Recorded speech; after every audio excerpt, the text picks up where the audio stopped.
what you want, when you want it, where you want it. This is The Mesh. We'll try not to too much talk over each other, but again, we are girls and we are agree to disagree. And I was like, okay, moving on. well, the makeup bottle. It's like a cracked out T-bird, some grease. Yeah. Hello, welcome to ChickChat here on the Mesh.tv podcast network, coming to you once again from lockdown. I am on the West Coast and have recently been readmitted to quarantine. Heavy quarantine. Big quarantine. We've kind of, I guess, been in quarantine, obviously, for months now. I get that.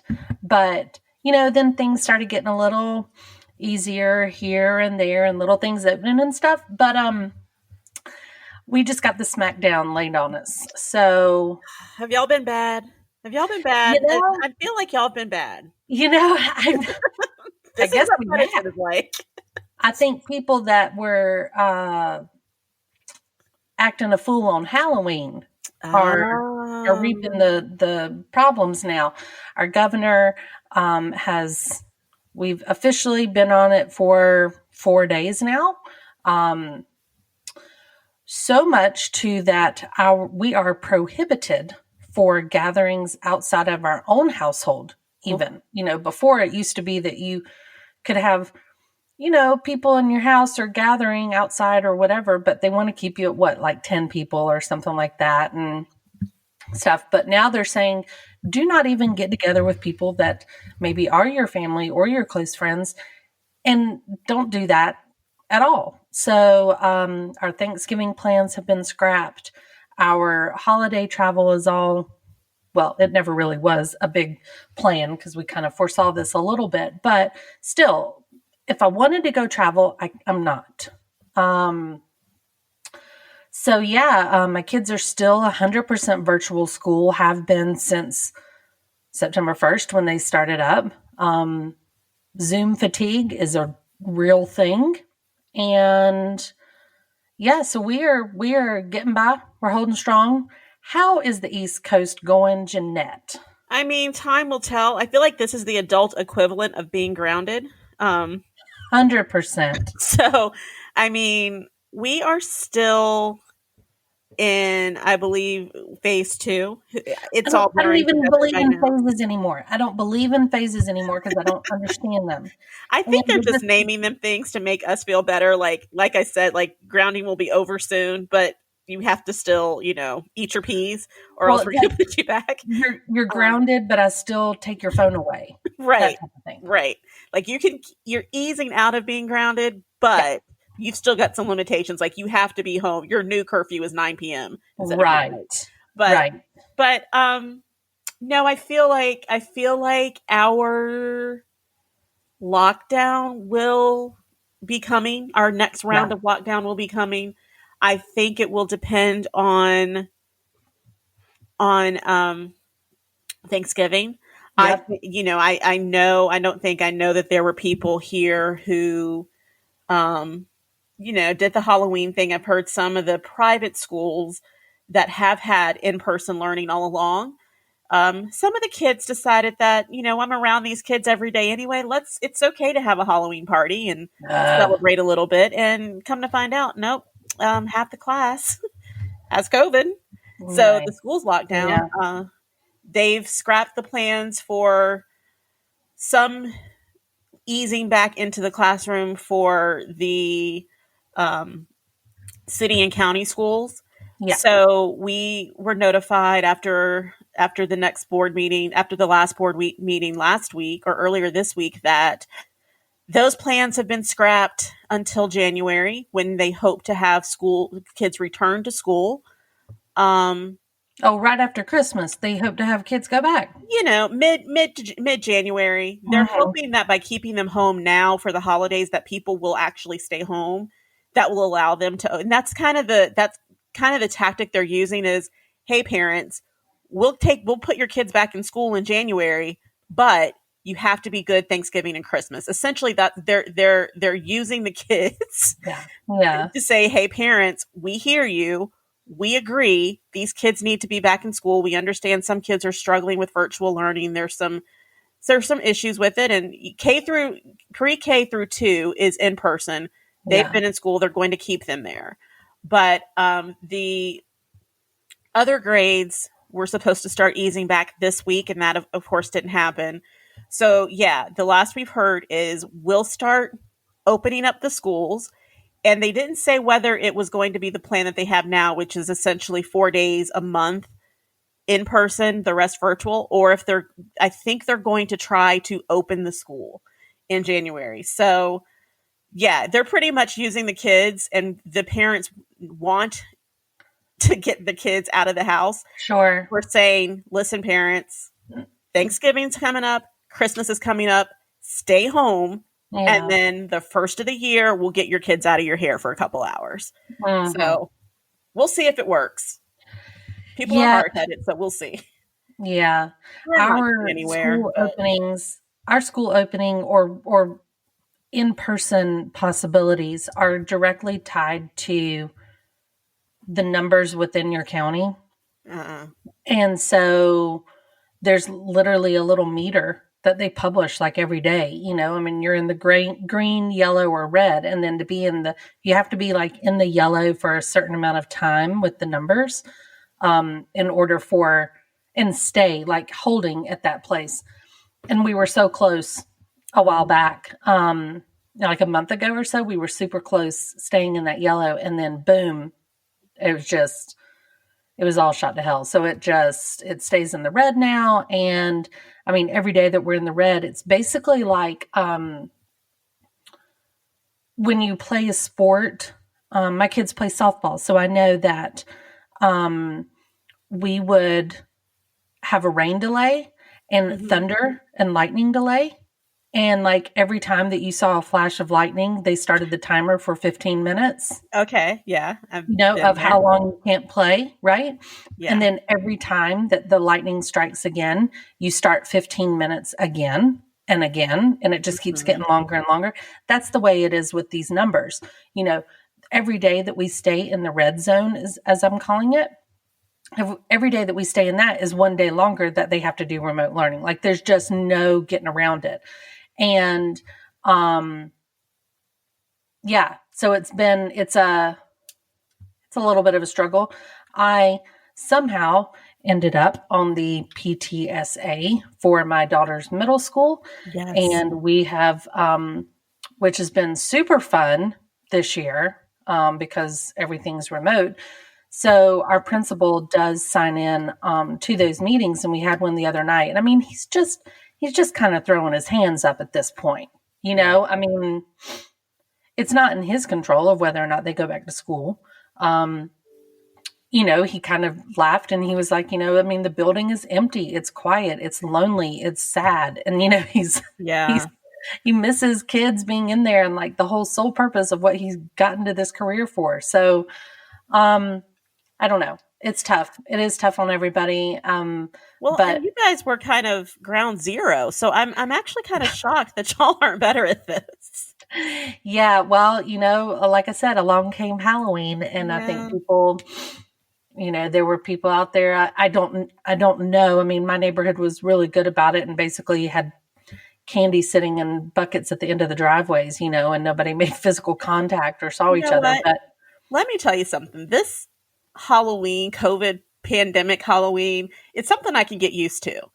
I'm all about it. Candy shoots, putting the candy out in the yard instead of having people just kind of knock on your door and you sit. I mean, I do like sitting there and watching the kids come up, but there's something to be said for getting innovative and absolutely having candy shoots. I mean, come on now. I think my favorite suggestion was one where they said that you should have your kids in costume stand in your driveway, or like in your porch or your front door stoop, you know, and then have the parents drive by and throw candy out at them. Like a parade. Yes. But you still get to see all the costumes and stuff, you know? Yeah. And I was like, heck yeah, Love like, it. let's do it. I love it. Yeah. So, Luckily, my 1-year-old has no clue. He was not, my daughter was a little disappointed because although she's deemed herself too old for Halloween, sure. she uses the brother, the baby Yep. brother, as the Uh-huh. reason why she has to dress up and she has to go trick or treating because she has to do it for the baby.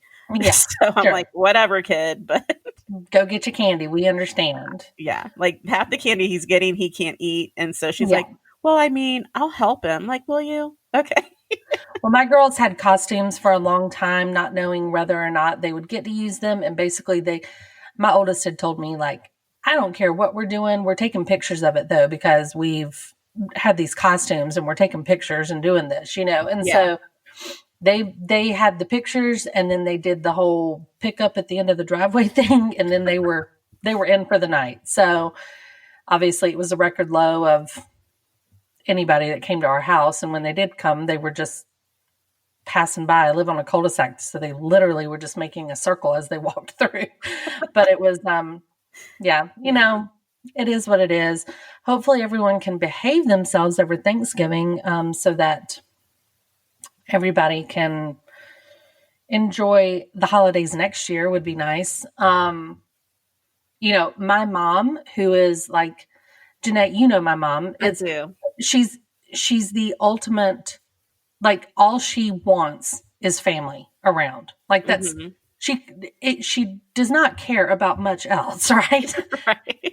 And she, sent out a text to me, and I have 2 older brothers, and she sent the text out to all of us and our spouses and was like, so, the holidays, we need to have the talk about the holidays and plan what's going to happen. And I was thinking, oh my gosh, like, here we are going to have to, like, try and explain to my mom why we can't see her. Here we go and move all the way across the country, and now we're home because of COVID ever, right? Yeah. And she then sends a second text follow up, was basically like, we'd like to ask that all the children on the West Coast please don't come home. And we were like, oh. So we're really grounded. Okay. They were like, look, and she had a good point. Obviously, not only do we have to, like, fly across the country in a petri dish in the sky, but like, when we arrive, both my brother and I are on the West Coast, and we're both married. And so therefore we have other family members that we would have to go see in North Carolina as well. So therefore there's 2 sets of families that we'd go see. And my mom was just Right. like, that's just a lot, please don't come home. And, And that's hard for her. Yeah. I was about to say, just with that being my mom, like, that was pretty eye-opening to say, like, again, not that we had necessarily planned to, but to actually hear it from your mom, you're like, oh, Yeah. got it. So, anyway, bummed about all that, but it'll work out. My family has said we'll just blow it out in 2021. So let's all hope that we are on the path to moving past this. Let's just get through this year, follow the rules, wash our hands, wear our masks, and stay the F at home. Yes. Yes. Yeah. And yes. Yes. Yeah. I mean, you know what? I'm here for it. We'll still have the traditional Thanksgiving dinner, but we'll do it here. And there's something to be said for eating when you want to and not having to yell and argue with the family about what time you have to be out and what time you're going to eat at this person's house. Totally. You're going to see, or packing up to head up north for us, heading up north. Yeah. There's just something to be said for wake up when you feel like it and I'll have dinner ready when it's ready. So it's like, whatever. And, and honestly, like, if it's just us, like, I don't have to be as maybe fancy as other people make a Thanksgiving sometimes. Oh, no. We're not going to be the fanciest I'll get is the turkey. And I'm ordering that. I'm not even cooking it. So. I might be rolling out paper plates too. I'll just tell you that. Shame. No shame. I may do the same. Oh my gosh. You just said turkey. Let me tell you the funniest story. Okay. So my daughter, who my family are complete meat eaters. Like, my husband's of Irish descent and he is meat and potatoes type of guy. Right. So meat eaters abound. But so the other day, I read this story. Well, not read it. I watched it on the Today Show. So this year, turkey farmers across the country have had to put their turkeys on a diet and not get them as fat, if you will, right before the holiday, because so many people are now looking for smaller turkeys because they're having smaller family gatherings. Oh my gosh. And apparently, the last month or so before D-Day for a turkey is when they get the biggest, because they're full grown already. Then they're just putting on weight, right? Uh-huh. So experienced turkey farmers amp up their meals and different things that they feed them that last month. But apparently they had to do diets this year and cut back on the food they were giving them so that they had appropriate sizes for the upcoming holiday. And I found that humorous yet interesting, right? And I'm telling my daughter about it, and she starts tearing up. Aw. And I started thinking that it was because she was upset that these turkeys were dying here at Thanksgiving, and Uh-huh. that I would have this little activist on my hands or something, but turns out she was upset because they had to go on a diet. I feel her. No one likes she to just go thought on a diet or to be yes, told she they need thought to that go on a was diet. cool.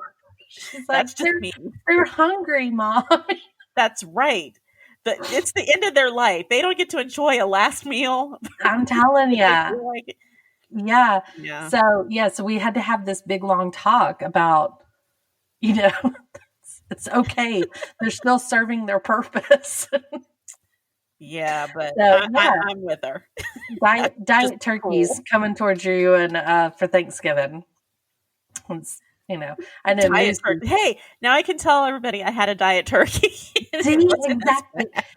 I know Moose is in here recording. Moose doesn't eat meat like that. I'm pretty sure he doesn't even eat turkey anymore. I'm not really sure, but I know he doesn't eat red meat. So Moose probably has the alternate feeling of this. But nonetheless, my kid just was upset that they had to go on a diet. So she's ultra feminist. I love it.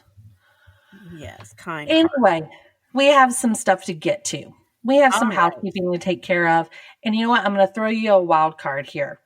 Here's what we're going to do. First thing, this or that. Ready? I'm ready. Turkey or ham? Ooh. I'm going to go with turkey. Okay. Me too. The Queen or Princess Margaret? Oh, the queen. See, I'm on a toss-up. I don't know much about Margaret, though, so it was an easy choice for me. Well, these are all really intuitive of what we can talk about today because I have watched The Crown season 4. You have not watched The Crown at all, I don't think, I've watched right? 3 episodes of The Crown. I need to get back into it because that seems to be all anyone is talking about for some The reason. thing right now, yes. So, yes, Princess Margaret's always, the fun one, honestly. So I have a hard time. I do love the Queen, but I am torn. All right, moving on. Shep or Austin? Oh. I like Austin. I think I do too. Shep's getting a little tired for me, if you ask me. All right, cranberry sauce fresh or out of the can? Out of the can. 100%. I don't even like the fresh stuff. No. I want to see I the like ridges. it in a good relish or something, but no. No, I want to that see to the me. ridges. I want to see where to slice it, everything. Right? All right, Zoom or FaceTime? FaceTime. Me too. I mean, I get Zoom's trendy and everything and that everybody's using it, but I do love a FaceTime. Yeah. Nikki or Bree? Huh. They're kind of the same to me. Well, they're identical Well, twins, I mean, so but I mean, even attitude wise, I will go with Brie. me too. I'm 100% Brie. No Yeah, questions. Chess or checkers? checkers. Me too, because I don't know how to play chess. I don't either. My husband is a big chess fan. He plays chess. I'm like, he Really? tried to teach me, and I'm like, I don't get it. I don't want to play. Mine knows how to play, and I just asked him the other day. I didn't even realize that he really knew how to play, but I was like, hey, do you know how to play chess? And he was like, yeah. I'm like, don't scoff like it's Right. easy. That I don't understand it at all. But I no, I don't. don't know. I don't know a thing about chess. Nothing. He tries to explain it to me so many times, and it's so confusing. But apparently, everybody in his family knows how to play chess. So they grew up playing chess and not. I mean, he knows how to play checkers. He gets the concept, but he kind of like doesn't see the point in it. Oh, because it's so It's elementary so compared beneath to him, chess. right? Because it's not chess. But I was So like, lame. I had a chess set. I don't know what I used it for, but I played checkers. All right, Amazing Race or Survivor? Amazing Race. Me too.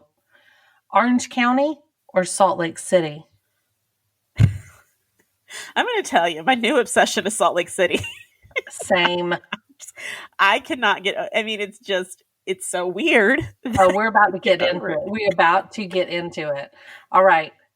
Pumpkin or pecan or pecan, whatever you choose to say. Pecan, whatever. Me Pecan. too. I don't like anything pumpkin. I I remember don't that like, about you. I Yeah. don't like pumpkin spice. I don't like pumpkin pie. I don't like pumpkin smelling. I don't like anything pumpkin. And William or Harry. Harry. Thanks. Me too. Although these days we're rare on the Harry news, that's for sure. But Oh, there's some news today, though, I think. well, I saw today. Really, I saw recently that he was turned down about having a wreath placed on the memorial that he did Yeah. every year with the family, and they turned it down because it's a royal outing, basically.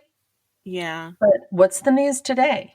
Well, there's speculation that he and Meghan are hiding a second pregnancy. Oh, I don't doubt it. I mean, it's pandemic, baby, and I guarantee you, if it's not now that they're pregnant, but when they do get pregnant again, they ain't gonna tell anybody until that baby comes out. Right. Well, you heard that was like a big. I think I read this a couple weeks ago. That was apparently one of the huge issues between Harry and William, was that William was upset that essentially the press was alerted that baby Archie she was in labor and baby Archie was on his way, but baby Archie had already been born, and William didn't approve of that.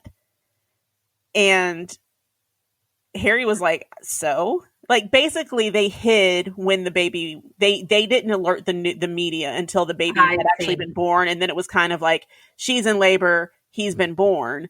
Uh-huh. When in actuality he had already been born before they even alerted the media. I mean, same birthday and everything. They didn't lie about the day he was Sure. born, but yeah, apparently because William parades his wife out the same day that she gives birth, that he had an issue with it.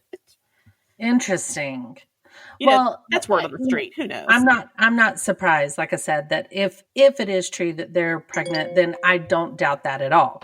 If they are not pregnant now, I have a feeling they will be soon. True. Yeah. And I also have a feeling they will be making their re-entry into the royal family within the next 5 years as senior royals. What? Yes. Why in the world would you say that?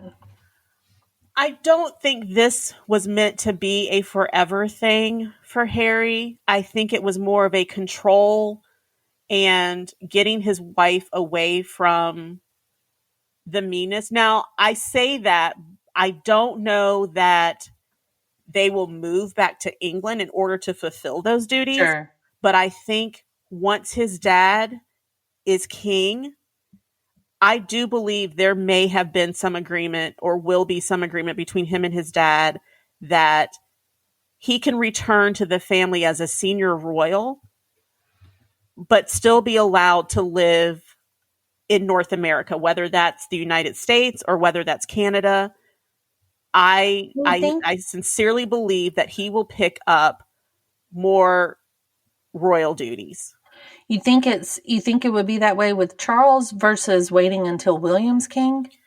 Yes. Yeah. Um, because I don't know, and maybe it'll wait for William, but I think the agreement will be for his father. Because if you think about it, if let's say Charles lives as long as his mother has lived, we're talking Yeah. 20 years. 20 years. William's Yeah. well into his 40s, 50s, or 50s by then. Yeah. There's really, what's the point? It's kind of Yeah. like after 20 years, we're going to step back into royal duties. I think a lot of this was a mental health thing for Harry. I think Meghan bears a lot of the blame for it because she's an American, she's an actress, she's new, she's biracial. I think there were a lot of things that led people to believe that this was due to Meghan, but I 100% believe that this was a Harry decision, and I firmly believe that there were some mental health issues involved. Sure. So I Yeah. don't know. I think once they're done having kids, once the kids are, born and all that stuff, and they've come to a certain age, and they're done having babies, I think there will be some type of readmittance into the royal family as a senior Yeah. boy. Yeah. I get it. Yeah. I don't know. That's I just don't my know. speculation. Well, I know that for those of us that have watched The Crown, this season has been the reason you're hearing so much about it, obviously, is because Diana appears this season. Oh. Camilla appeared at the end of last season, which was season 3. Very briefly, she was mentioned and stuff. I mean, not briefly, but she was a topic last season, but that was pre-Diana. And so we were introduced to Diana this season. And season 4 took us through meeting Diana, marrying Diana, having both children, and now just thoughts of divorce. So, of course, they skim over a bunch of stuff because they're talking more about the whole crown as opposed to just those two. But it was the saddest series and show that I've ever watched. Really? It's heartbreaking. It is frustrating. I don't know who to be mad at.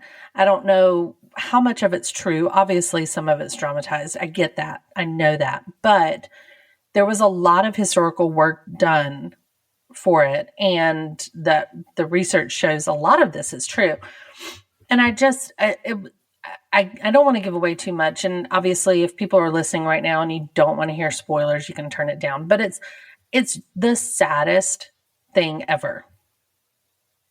I had a hard time watching all 10 episodes, but I did. But it was hard. So is it all about Charles and Diana, these 10 episodes? No. They make an appearance in almost all of them, but there are a couple episodes that, just go on to some of the big topics that were happening in the crown that time, such as there was a gentleman that broke into the palace in the early 80s, I believe it was.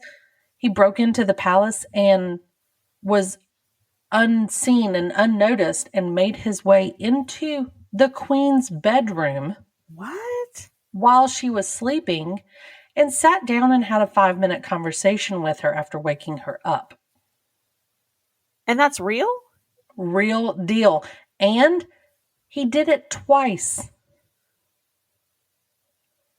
What? So the first time he broke in, he made his way through the palace and was just like looking around.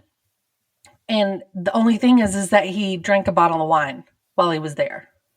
And the glass broke. The second time, he already knew what to do to get into the house, so he did it again, broke some glass coming through a window that was closed, and cut himself. And so he actually stained the queen's sheets with some blood because he was bleeding. That's true story stuff. And yeah, he was basically, Margaret Thatcher is a big part of this whole series, or this whole season 4.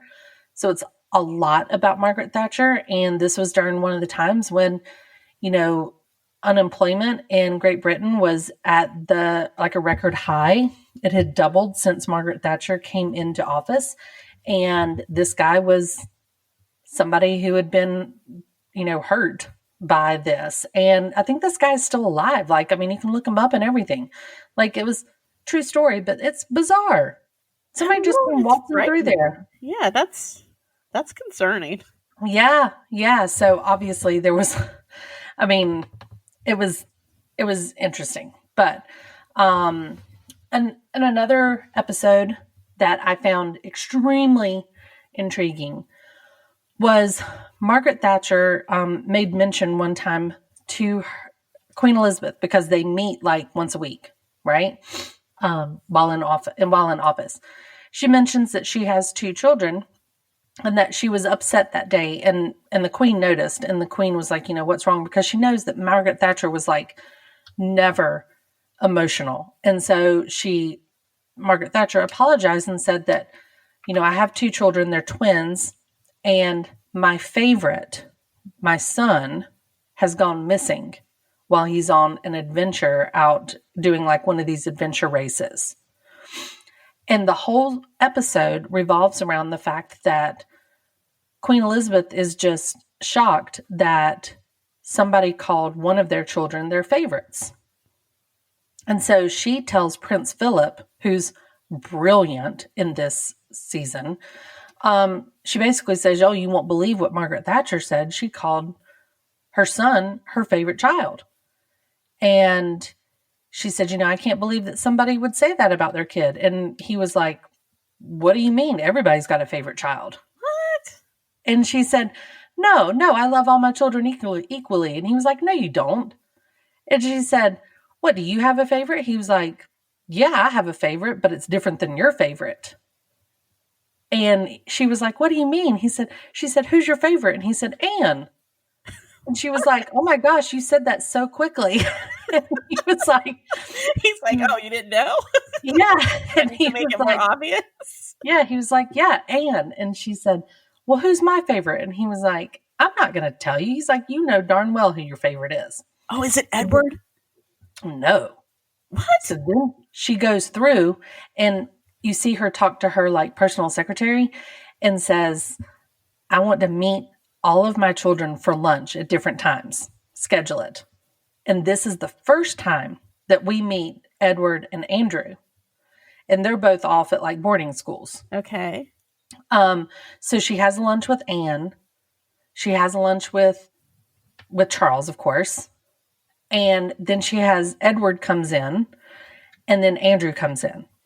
And it goes on. She never alludes to anything. And quite honestly, while I was watching her have these lunches and she has these conversations with them, I couldn't figure out who they were implying was her favorite. And then at the end of the episode, Philip says something about, well, that's the way it's always been. With Andrew, your favorite, what? It's this, and this. And so I did some research because I was like, man, I wonder if this is true. Are they really is it known that that's her favorite or what? So the way it broke down was Charles and Anne born. That was really her duty, right? Were those 2. And in the series, they actually show Anne and Charles picking on Edward and Andrew, calling them the B team because they come in second fiddle, right? Uh-huh. So, and they all laugh about it. But, so Anne and Charles are born, and that fulfills the duty of the royal. Well, the heir and the spare. Yep. Okay. So then Elizabeth wants more children. Philip does not. And he told her that. And then she fought for the final 2. They have the final 2. But when she had Charles and Anne, she was still new in her role. So she had a lot of advisors around and people that were helping her get things done. So she catered to the children a lot. However, by the time Edward's born, she's super settled into the role and has nannies looking after him and Andrew. And then comes at the end of when she realizes like she's not having any more children and she's totally comfortable in her sovereign role, she tends to spend a lot of one-on-one time with Andrew to try to compensate for what she had not done, but Edward was already off at school. So Andrew got the leftover love, if you will, which apparently made them very close. And the character that plays Andrew in the series, he makes that comment too. He says something like, they don't have what you and I have, Mummy, and says this, and you're just like, oh man, like Andrew knew it. She didn't know it. So it was a real interesting episode. All of this totally worth watching. And quite honestly, if you don't watch the last bit of like the first 3 seasons, who cares? It's a historical drama. Like you pick up with time and they're telling facts. So you don't really have to know much about the past episodes. Yeah, I mean, I'm intrigued by your description. So I mean, yeah, it's really I'm well gonna have to find time to watch this because I really think this season 4 is made for you, Jeanette. It's made for you. Well, I mean, so will next season be more Charles? I mean, that part breaks my heart too. But their story is so intriguing to me, and it's the reason to this day that I'm kind of just about Camilla. I know. That's the hardest part of watching it is figuring out, like, I already know how this ends, and that sucks, right? Yeah. Right? But they've already cast. So next season, there's been a couple of changes, right, over the years of who plays what, because as the cast ages, they have to change cast, right? I cannot remember who it is. The guy that they've already cast for season 5, who will be, they're already filming it or whatever, right? But it's a guy we know. Hang on. Season 5, Charles in the Crown. I'm looking it up clearly. Dominic West. You know who that is? Yeah. Yeah. Dominic West. Okay. I feel like everything I've ever seen Dominic West in, I feel like he's bad or evil or something. Like I don't care for him as much. He was the one in The Wire, right? Was he the guy who played a detective on The Wire? I don't know. Oh, no. I'm thinking of someone else. He was in The Affair on like Showtime or something, I think. I think I know you're talking about. I'm trying to put the face to it. Yeah. But he's going to play Charles in season 5. And yeah, I know who he is. Okay. What? I'm pretty sure that they've done that almost on purpose because I have left season 4 so upset with Charles that I am in real life hoping that this queen lives forever because right now I can't even stand to look at Charles. Or Camilla. Good gracious. Like just the whole thing. It's heartbreaking. Again, I know it's not all Charles's fault. Like I get that, but the whole thing is just horrifying. So I encourage you to watch it. As exciting as I made that sound about it being horrifying, I encourage you to watch it. I will watch. And speaking of, today, the Queen and Prince Philip are celebrating 40 years of marriage today. Happy anniversary, because I'm sure that's what they're doing tonight over dinner is listening to ChickChat. The Queen and Prince Philip? Yes. 73 years, right? Is it 73 or 74? I thought you said 40. Sorry. I was like... No. 74 years of marriage. 74 years. Okay. Wow. Today. Wow. I mean, that's something, right? I But want to know what their secret to health is, because like because they are, that whole family lives forever. they've released some new photos that the of the Queen and Philip looking at like wedding photos and stuff. It's Aw. adorable. Yeah, like for their anniversary, they released these photos. They look so happy. They're smiling and stuff, looking at these pictures. It's super cute. Okay, moving on. Let me bounce away from TV for just a second, because I do think we do this every year. I'd be remiss if I did not do it this year, but People Magazine has announced their Sexiest Man Alive for 2020. Yes, they have. And it is Michael B. Jordan. It certainly is. And I agree. I mean, I'm shocked. This is the first time he's been chosen. But I know. I am here for it. I am extremely happy with this choice, because I think he exudes so much, not just how handsome he is, but he's always smiling. I love him in everything he's done. He's the perfect age right now to just be like mature enough. But anyway, I'm extremely happy with the choice. Bravo to People Magazine. Yes. Now,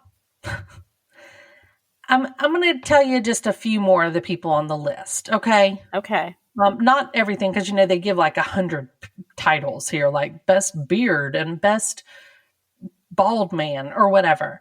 But I'm going to give you a little brief rundown of like the top people they have listed as the Sexiest Men Alive runner-ups.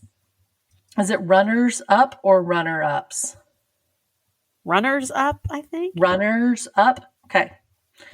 Here's the losers. Let's put it that way. There we go. Okay. Second through last. Yes. So, Chris Evans.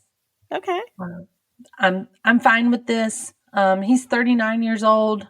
Again, I think this is not his first go round of being recognized for his looks. I'm totally fine with this. Here's a new one. Lucas Bravo. He's 32. He's recently won over the hearts of people in the series on Netflix called Emily in Paris. Okay. Don't know if you saw that. I watched it all. It's like 7 episodes or something. You binge it real quick. It's kind of a rom-com, kind of silly, but cute and sucks you in. And he is super handsome. So okay. Yeah, he's cute. I'm looking him up now. Had never heard of him, but well done, Lucas. Bravo. Yes. Bravo. Literally. Next one is Dwayne Johnson, The Rock. Got it.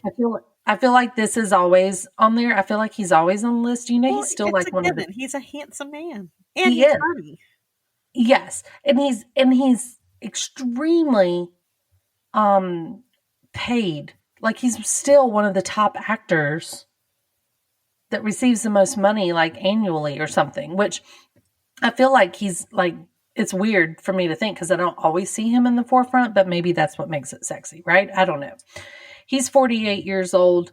He's kind of living his life with a new wife, I believe, right? And daughters, and so good for him.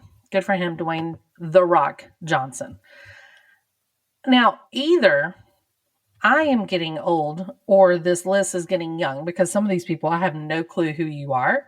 This podcast is sponsored by Jackson Creative, a custom communication agency located in downtown Hickory, North Carolina, specializing in online content creation.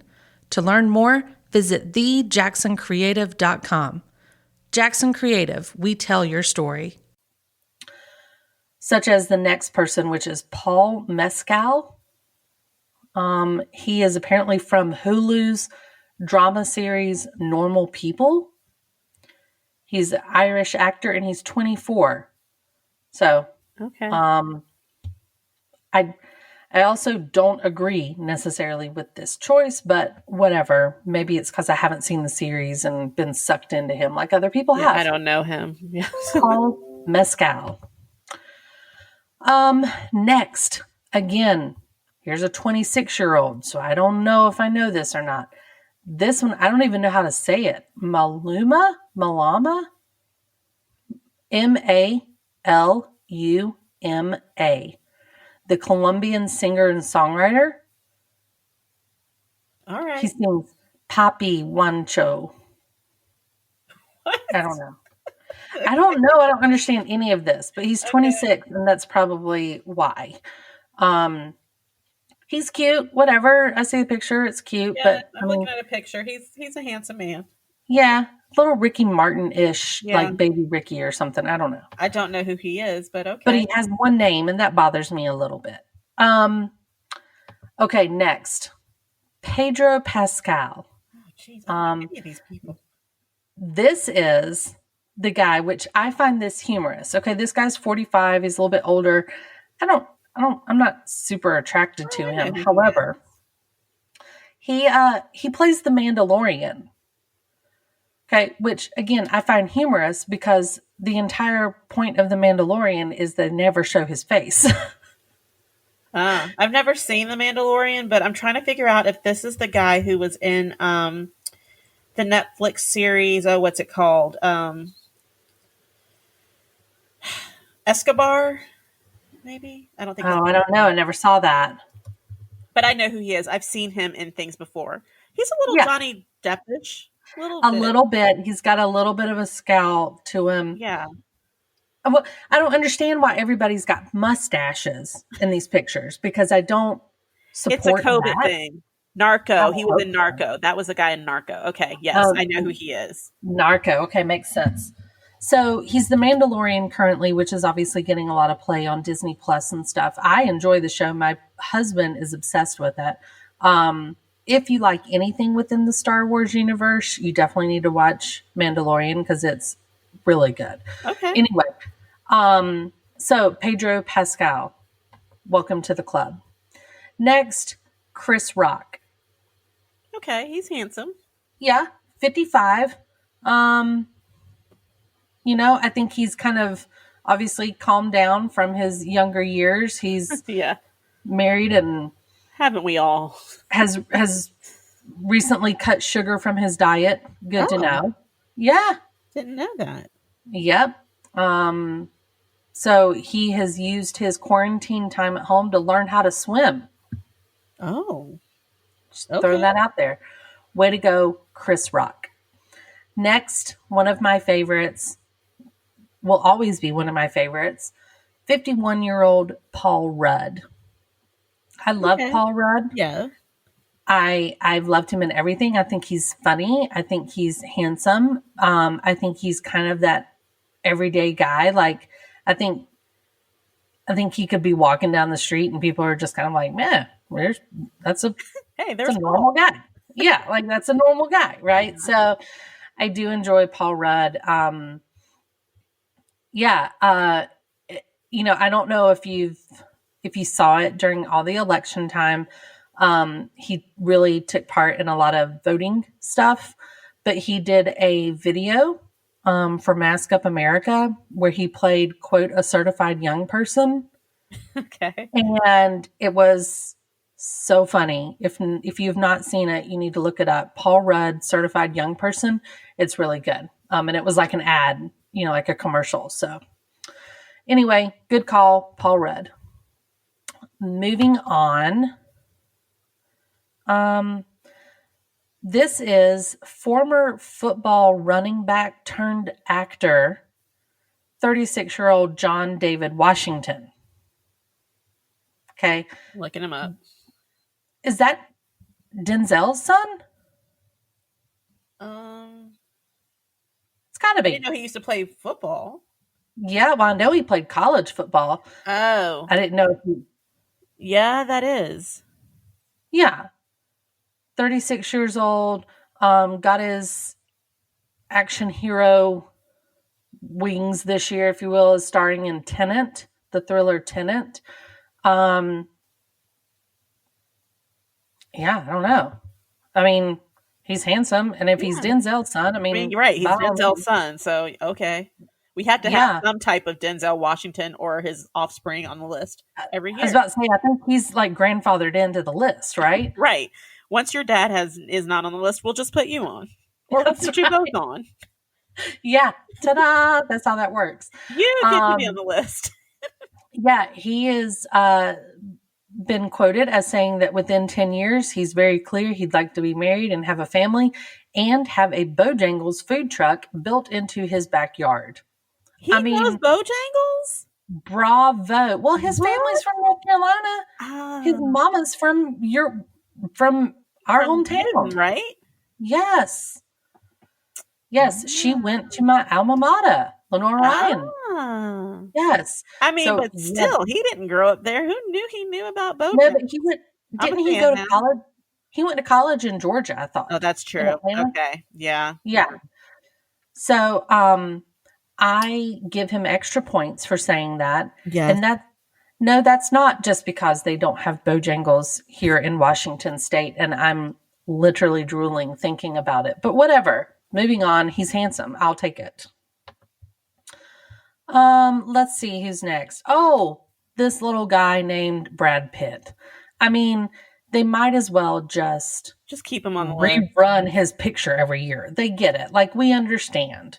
He's handsome. He's 56 years old. He's still acting. He's had some great movies come out even recently, with Once Upon a Time in Hollywood. He made a little quarantine appearance with Jennifer Aniston. I mean, the internet went nuts over. I mean, he's still doing his thing. I love it. Brad Pitt. Let's see who else. I don't know who this is. Oh, maybe because he's 33 and I'm old.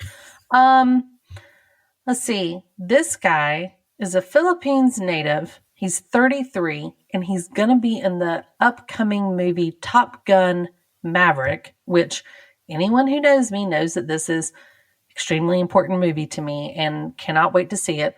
But this guy is from, I know who this is. Manny Jacinto? I don't know how to say his last name, but he plays that dumb kid in The Good Place. Oh. You know, I'm talking about the one that Yeah. marries what's her name and early on, and then he's like, And then he marries Janet. yeah. Okay. So it's him. And if you look up any like professional photos of him, he does not look like he does on the show, I think. So he is handsome. And I didn't realize he was handsome. Philippines. So Manny is his name. And I think, okay, here's my last one for today. Steve Kornacki? Steve Kornacki, the numbers guy. Yes. Yes, Steve. Here's what his description said. Obviously, he just had his moment in the sun during the elections, right? His description says, "Never before have khakis and a striped tie gotten so hot under the Oxford collar. The MSNBC journalist's tireless coverage tracking the long post-election day vote tallying process earned him the title of chart throb. Oh my With gosh. celebrity fans from Chrissy Teigen to Leslie Jones, and even caused a significant spike in the Gap's khaki sales." Every wife buying their boyfriend khaki. I mean, I love it. Or a wife buying their husbands and girlfriends buying their boyfriends khakis. Yeah. It's brilliant. It is brilliant. I think it's Steve great. Kornacki, yes. I mean, he is handsome, and he has had a spotlight shine down on him for a good 2 weeks there. Let me tell you something. I watched him during the election, and if Steve didn't call it, I was just going to wait. Nobody believes anything till Steve calls it. So you tells me the numbers, nothing is real. I love it. Maybe to anyone who's not in the U.S. listening to this, you deserve to pull up some video of him or something. I mean, really, I don't know if he's just reading the clipboard really well or if he is really that smart, but I mean, he's good. He's really good. And quite honestly, this election has been quite a jumbled mess. So we need people to understand numbers, and Steve seems to be the guy. And I applaud his dedication, because I swear there was one time, I guess it was election night, I was watching and he was on there. And at some point I finally fell asleep. And when I woke up, he was still on TV. And I'm like, did Steve stay up for 24 hours? What happened? Pretty sure he did not go to sleep like at all during this stuff. I mean, he's the Energizer Bunny for good. So way to go, Steve. Welcome to the club. I applaud them for doing that. Yeah, I mean, I would watch the news, I would flip back and forth and just be like, oh, Steve's not on yet. Oh, Steve's not on it. Like, I would check in like 15-minute increments. Like, I'm not watching this. I'm just waiting for Steve to give me an update on where we are. Well, so moving on. We talked about The Crown as something that was new. I did want to just touch on a couple of new things that have come about on TV that I'm curious if you're watching. And we'll break them down just real quickly, each one. First one, Real Housewives of Salt Lake City. We already talked about in the beginning about how intriguing this is, but I really want to know your opinion. I am hooked. I have watched it up to present time. Please pass along your thoughts. I think I may have missed an episode, but I'm definitely going to catch up because I just could not. I don't even know if the word. I'm just intrigued. Like the background and the personalities of these people. I'm like, is this real? Like, yeah. I've never been to Salt Lake, but I'm intrigued of the people who live there. Well, it's completely changed my perception. So play it very. Let me break it down first. I have been to Salt Lake City. It's gorgeous. The video that they're showing, the imagery and stuff is true. Like that is how nice it looks, right? But as for the people, that I cannot speak to. But now, I mean, and everybody knows, like, sure, that's where, BYU is, where the, kind of hub of Mormon religion is. And that's great. A lot of it's very beautiful. I've been in several of the Mormon locations there, on sightseeing and stuff. And it was gorgeous. So, but some of the stories that these women have as their backgrounds are crazy. Like one of them got, she's super, super Mormon, but yet she had an affair on her husband with a married man. And now they're married, but they got excommunicated from the church. Yeah. Is this the work couple, the couple that met at work? Yes. Whitney. Yeah, okay. And then there's another one who's married to her step grandfather. Yeah, that's the one that I'm a little like, ew. And apparently all of Salt Lake knows about it because hell, all the world knows about it now because you on Bravo, lady. But it's I don't know. I get it. It's a step grandfather, but apparently when the grandmother died, she put it in the will that if the granddaughter wanted to have the church becoming like its pastor, essentially, and she'd get the church, but she also wanted her to marry her husband, which was her second husband, her step grandfather. I'm curious, so I'm going to keep watching. Yeah. Because it's all a little strange.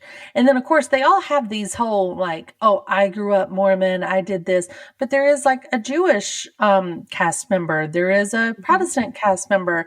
All these people that are, like, oh, yeah, well, I live here. And that's not the case. But, I think they're really giving you some insight into the whole Mormon religion. And I don't quite know if it's the best perception that they're offering up. Just because they talk about their history and then they talk about like, what you can or can't do. And then they're hanging out on a stripper pole, like all in one sentence. Right.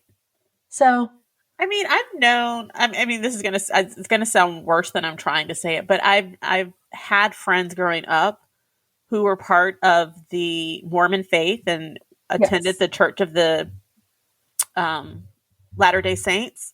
Yes. And I actually went to like church with them a couple times. And I mean, I was young, so I didn't really understand the difference. I mean, sure, a little bit different, but I would say like my perception of my friends from the Mormon faith were not like what you see on when people think about Mormons and they think about polygamy and things like that. Right. Like my experience was this these kids grew up with one mom and dad and siblings, and they just happened to go to a different church than I went to on the weekends. But Exactly.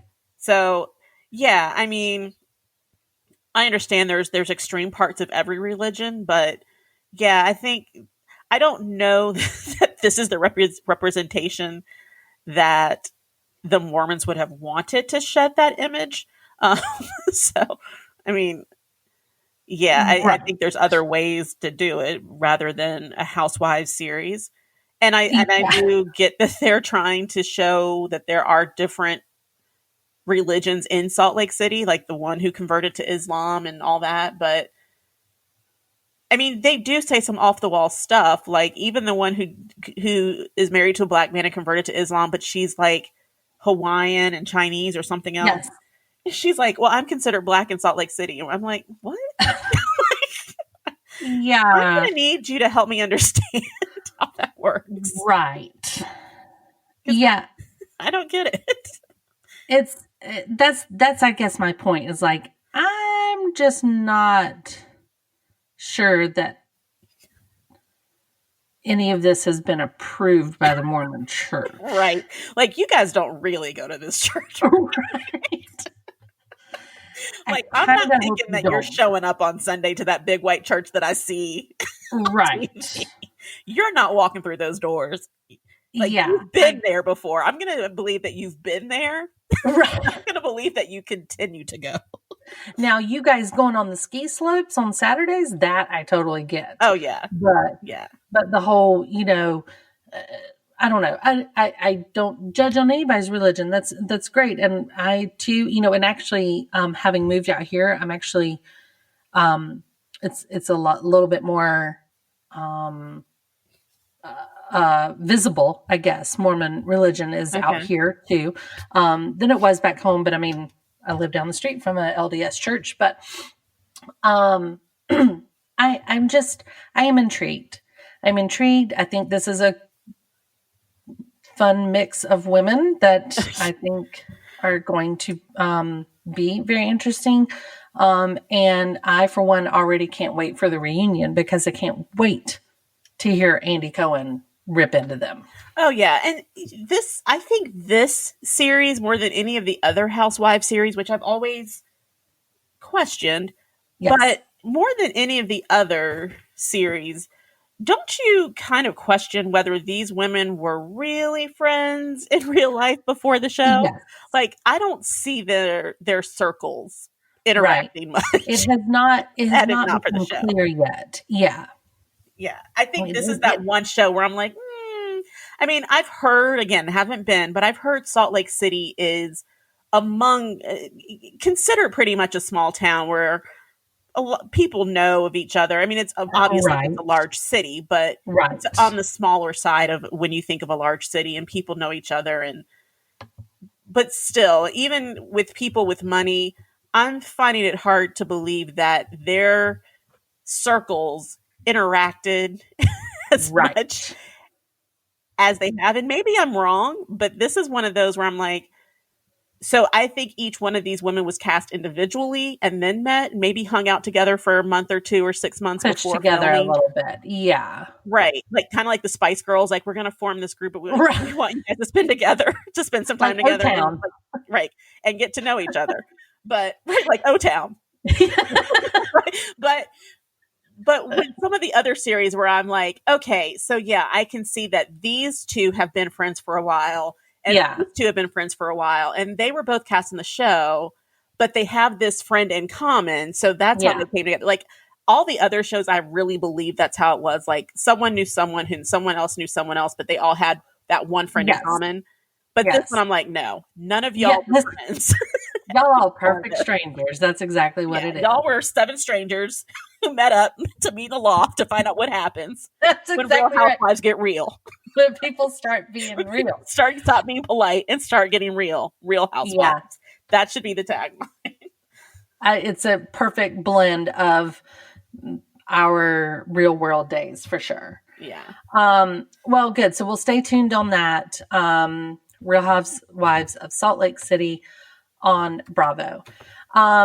just really quick touch on, we did mention The Amazing Race because it is back in season and I am adoring this season. I don't know if you've been watching it, but it's fantastic. If anybody's not watching it, you should be, because I don't know why this one's been really good to me for some reason, but I do love it. Oh, Well, they have an and old Carolina Panther on there. I was about to say they've got 2 Carolina Panthers. I've Former, seen the first episode. I've had to tape the others because my daughter has soccer practice, but they are on the ready to be watched on demand. yes, as you should. They are good. It's a great show. It's a really my kids even like it because it's funny enough. You know, it's got some humor to it when they have to do silly things, but yet the history you learn from it, or the geography and culture and stuff, is really cool. So Yeah. bravo, CBS. So Southern Charm is back on. Yay. Gonna be interesting because they do address pandemic in it. They address a few and- social issues in this. Yeah, it's about to get deep. I did stay up and watch last night's episode because I knew they were going to talk about the pandemic, and it really does a countdown to their first 2-week lockdown, if you will. And it was really strange to watch these people being filmed because I get it. Like there's some people on the cast that are going, "Oh man, this thing's crazy, coronavirus. This is horrible. Like I'm staying in my house. I'm got gloves on. I'm not going out near anybody. They tell me to stay home, so I'm staying home." And then there's other ones that are like, "I'm pretty sure this is going to blow over in a couple weeks." And, you know, I think that was like all of us for a while. Yeah. Was just like, okay, 2 weeks, cool, little vacation, right? But, so it's going to be interesting to see it play out. This year, they do have a new cast member, Leva, who is a restaurant owner of multiple locations in Charleston, she and her husband. And so I am very interested to see how they portray this, because she did announce last night on that show that for that 2-week shutdown, they were going to shut down, and she was real upset about it. So, you know, as we know, the restaurant industry took a big hit during all of this. So I don't know how her businesses are now or what they're doing, because, I mean, obviously this has gone on longer than 2 weeks, but I'm glad that they're addressing it in a pretty serious manner. So, Grey's Anatomy is back on. Don't know if you're watching that or not. I am. I saw bits and pieces of last night, and I taped it because I forget what I was doing. But yeah, I haven't watched last night's yet. Okay, yeah, I was exhausted by one COVID show already. Yeah, I saw Station 19 though, and I get that all these shows have to address COVID-19, especially because these are like first responders and healthcare workers and whatnot. That is appropriate, but I mean, it's exhausting to watch it. So yeah, I was a little COVID out last night whenever I finished watching Station 19. So I did not watch Grey's. I'll watch that this weekend.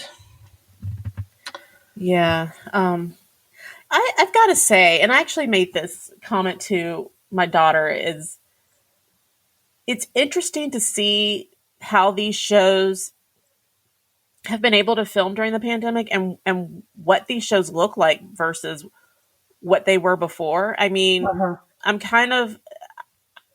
glad that it's showing the realness, but it also makes you think, like, what parts of this are going to stay, you know, like, yeah. It's really weird, but at the same time, I feel like it's making the show more interesting to see the shows like this. I don't know. But yeah, it's weird to see people walking around with masks. Yeah. Hopefully it's normalizing for some people out there that maybe need a little extra convincing. I'm not sure. But it is obviously a hot topic for these type of shows, you know, and I don't know, the season's going to be interesting on Grey's Anatomy. For those of you that haven't seen, there is a big surprise announcement in the end of the very first episode, and rumor has it more to come of different surprises. Really? Okay. I Yeah. didn't know that there was more to come, but when I tell you my jaw hit the Yeah. floor at that Same. last scene, I was like, what? Same. And Same here. you know what the weird thing is I'm kind of like, I'm not going to give anything away, but I'm kind of like excited for it. Yeah. But I guess, I don't know. I have mixed emotions about it. I am the same way. I don't know how to feel. I want them to do it right. Yeah. Like, don't F this up for me, ABC. Right. Like, I feel like I've seen this before and I know the outcome, but I don't know that I know the outcome this time. Same here. And like I said, you know, and that's code between you and me. Like the special surprise that we got at the end, there are rumors of multiple special surprises happening during this season with different special surprises. So I can only guess over the years the people that you know have come and gone from this show and stuff, you know, what special surprises could be in store for us. Well, let me tell you,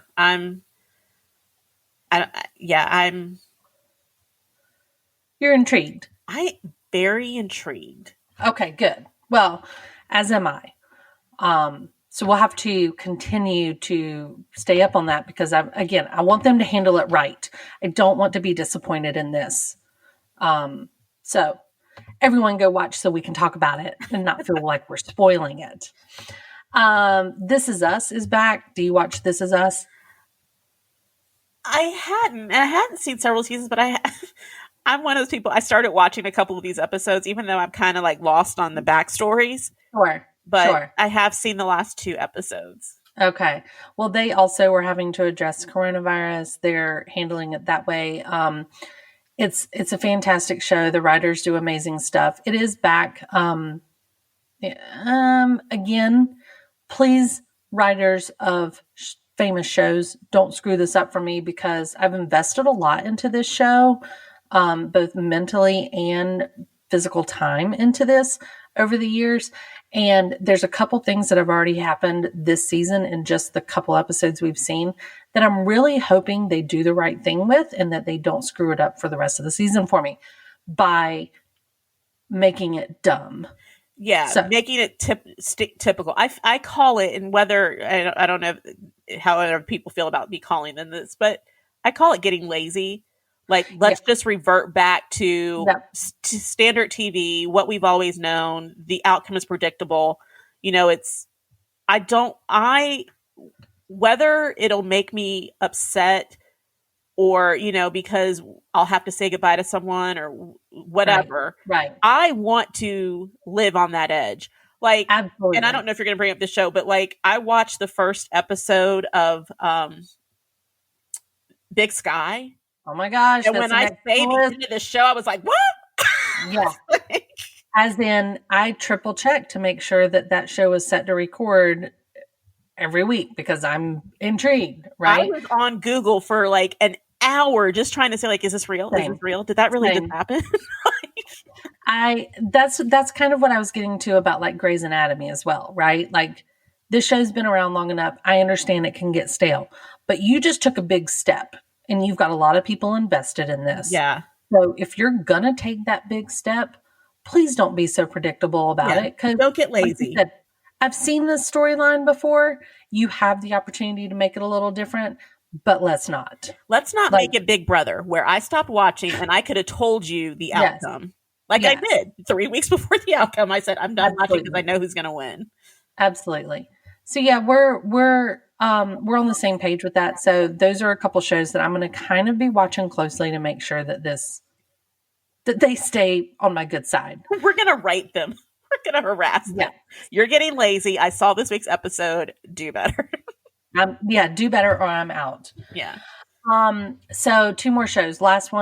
First one, have you watched The Queen's Gambit on Netflix? No, what is this show this is another one that everyone keeps saying, if you haven't watched it, you have to, what is this thing? It is a 7-episode miniseries, will not be renewed. Like, there's no other story to it. You know, I mean, it was Oh. just, it's 7 episodes, super easy watch. I loved it. What's it One about? of chess. Chess. Okay, I don't think Yes, I'm gonna watch this. girl, I don't know jack about chess. And in fact, before I started watching it, I didn't even really know this was about chess.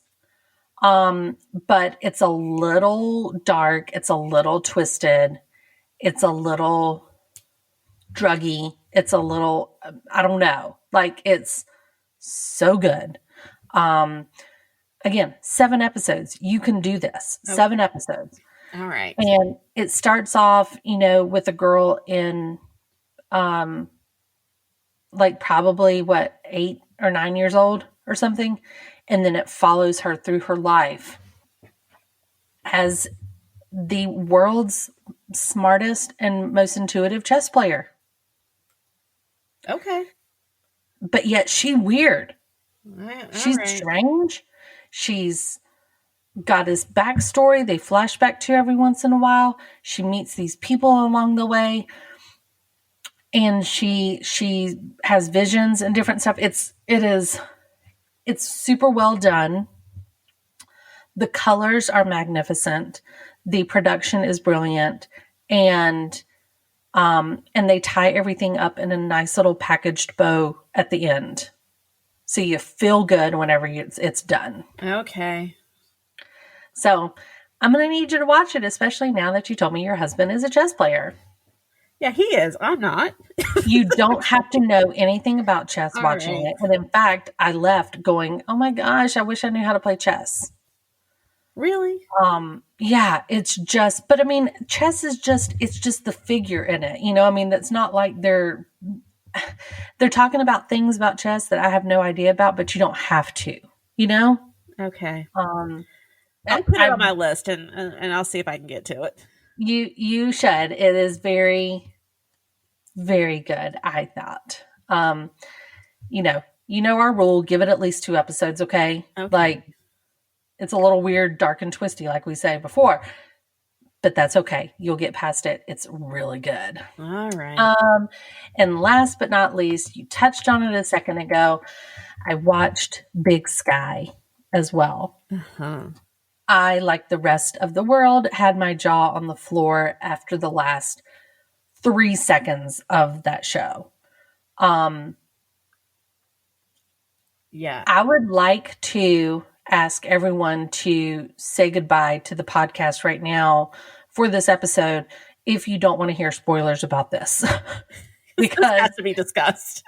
Jeanette and I need to discuss this freely, and quite honestly, this is the only way that we get to chat about it. So thank you so much for listening. If you watch this episode, if you want to know more about us, go check us out on themesh.tv. If you want to know about Big Sky, stick around. We just got a couple minutes left. Yeah, if you're like me and you don't care about the spoiler, you'll still watch it. Hang out for a minute. Absolutely. Then tune in and it's all good. So we've just got a couple minutes here. Jeanette, we're starting now. The free discussion, spoiler discussion starts now. Holy crap. Oh my. I'm telling you, I was like sitting there like, this isn't real. This isn't real. I was thinking to myself, okay, surely if this just happened, like that. It's not a show. The show's over. End of the series. There was really one reason why I chose to set this to record on my DVR, and that was because Ryan Felipe was in all the promotional material. Same. It's the reason I tuned into the show in the first place. Yes, is to see Ryan Felipe's return to television. Oh. But let me tell you, I got 1 episode. That last minute when he was super intense in the car, yeah, I was like, why is he asking? Something's going to happen. Why do they keep doing close-ups? Why is it like? Why is this sheriff the way he is? Why is he so weird? And then I started saying, when he said, there's going to be people I know up here, and he had already said that they thought that they were involved in drug trafficking ring, I was like, Yeah. what is happening? But I did not expect what happened to happen. Absolutely not. And what I am worried about is that was it. Like, is the show So I going to told you I suck from Googled now on? I Googled. I told you for an hour just to be like, what was up with Yes. that? And of course, nothing had come out a minute afterwards, Yes. but like an hour later, there were some things. So, from my understanding, and again, spoiler alert if you haven't watched this and you don't want to know Right. what's going to happen, don't Right. listen to this. 5, 4, 3, 2, 1. So, Good. he apparently didn't want to commit to the show because he had movie deals. But when this option was offered to him, he said yes because no one would be expecting it. Now, Sold. right. Agree. So he was like, oh, and he knew that with him being in all the promotional materials and in all the trailers, that this would be the last thing anybody expected. And apparently his co-star kind of ruined it, but ABC took it off like as soon as she said it. But some people who watched the show live heard her, but I wasn't one of those. So I was not either.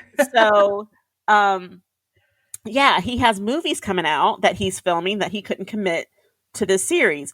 But he did film enough that his character will continue to be mentioned because obviously someone's gonna have to figure out what's happening and why they can't find him.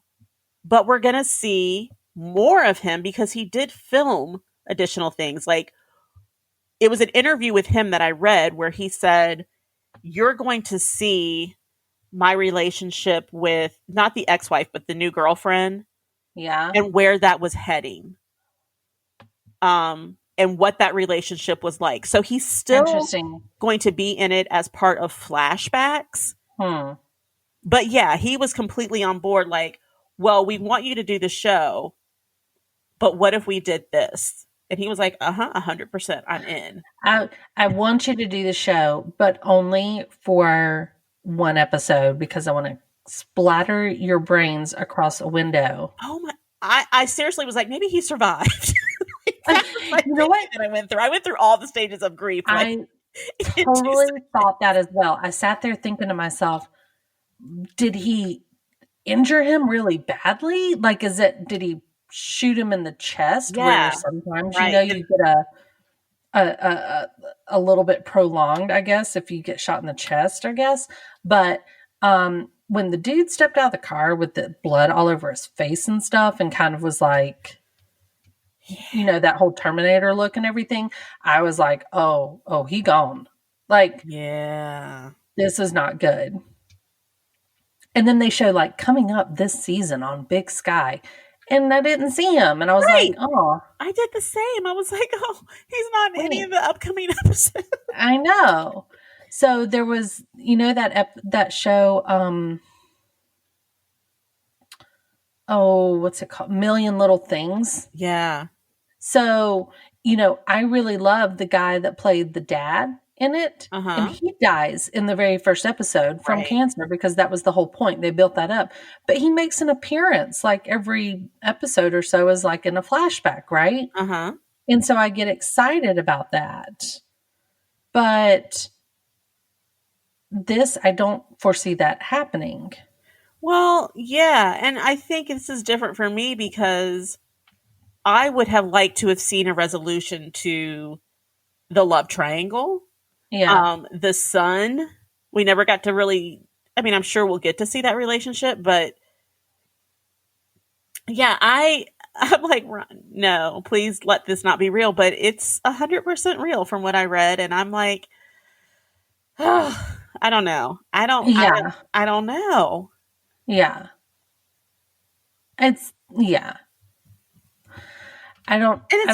what to feel about it yet. It's got some, I wouldn't say big name, but well-known actors in it. It does. Yeah. They're sprinkled in there. And again, interested kind of to see like what they're going to do with them to really develop that characters. But I'm I'm just a little gobsmacked by it. I'm intrigued. I know we're going to have to talk about this again because we just don't have enough information right now, but Yeah. it is something else. So it is, it's high on my priority list, if you will. Yeah. Yeah. Because You know, in fact, still my mom holding and out I hope discuss that a lot. My they're mom and lying I to me in the discuss a press. lot about do what? Sorry. I'm still holding out hope that the article I read was a lie. And we're gonna find Yeah. out that he's alive and well. Yeah, misprint actually. Like Yeah. you lied to us. You're misleading me all over the place. You're actually fine.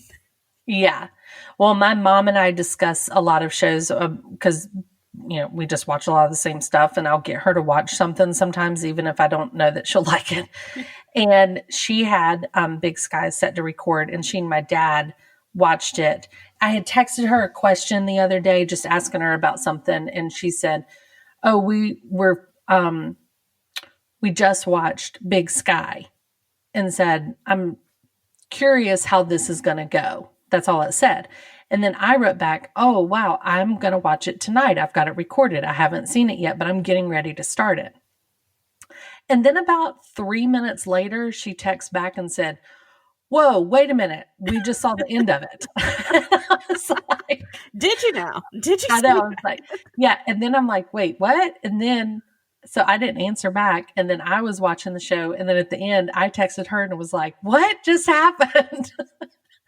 what just happened? She was to like, me? I don't know. She said, but he's billed that way. Like, you know, it's the also starring Ryan Felipe and stuff. So I don't know what's going on. We'll see. I'm glad you watched it though, because I was hoping you had seen it so we could talk about it. Yes. Well, that is all I have for today. There's a lot of fall TV out right now. Unfortunately, we're going into the holiday season, which means we get hiatus from all of them for a couple of weeks until we get through the end of the year. But I am glad that some of our television is back. I'm glad that People Magazine put out their newest Sexiest Men Alive. And I was glad to chat with you today, Jeanette. Oh, you too. I wish you the best over there. And we got Thanksgiving coming up. No matter where you are or where you're going or who you're with, I hope you have a great Thanksgiving on the East Coast over there. And hello to your family for me. Oh, yeah. Same to you. Tell your family hello, and I will tell mine the same. Excellent.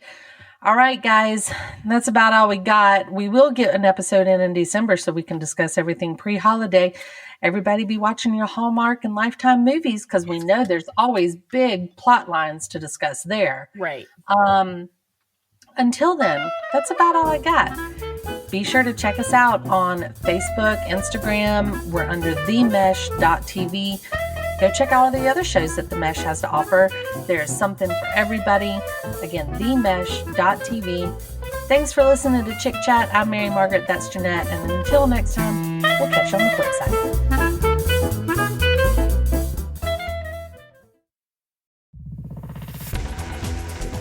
You've been listening to The Mesh, an online media network of shows and programs ranging from business to arts, sports to entertainment, music to community. All programs are available on the website as well as through iTunes and YouTube. Check us out online at themesh.tv. Discover other network shows and give us feedback on what you just heard.